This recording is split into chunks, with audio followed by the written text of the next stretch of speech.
Aux manettes, dans ce poste d'aiguillage à la frontière, Corentin est aiguilleur du rail. Sa mission, mener les trains d'un point A à un point B sans encombre. Voilà.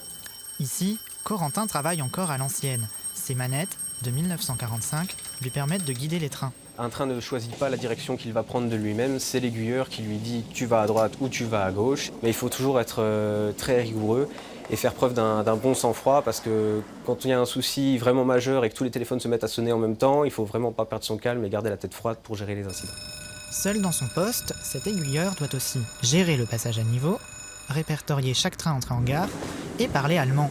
Frontière oblige, il est en effet en contact permanent avec les conducteurs, y compris ceux de la Deutsche Bahn. Ja, hallo Reinhold. Ich habe eine Zugmeldung für dich.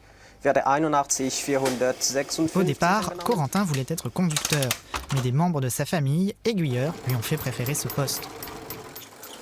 Toute autre ambiance à la CCR, la commande centralisée du réseau à Strasbourg. Flambant neuve, elle sera bientôt inaugurée. On se croirait à la NASA.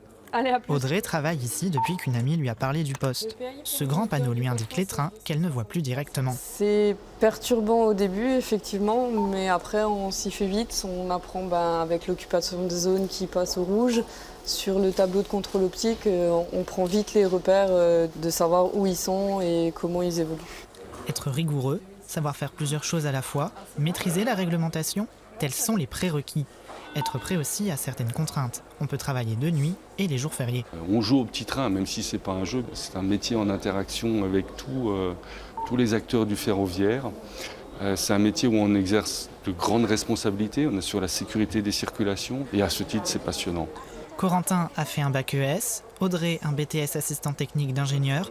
Tous les profils de niveau bac peuvent postuler. La formation dure 1 an. Les intéressés peuvent amener leur CV en gare de Strasbourg le 20 mars prochain.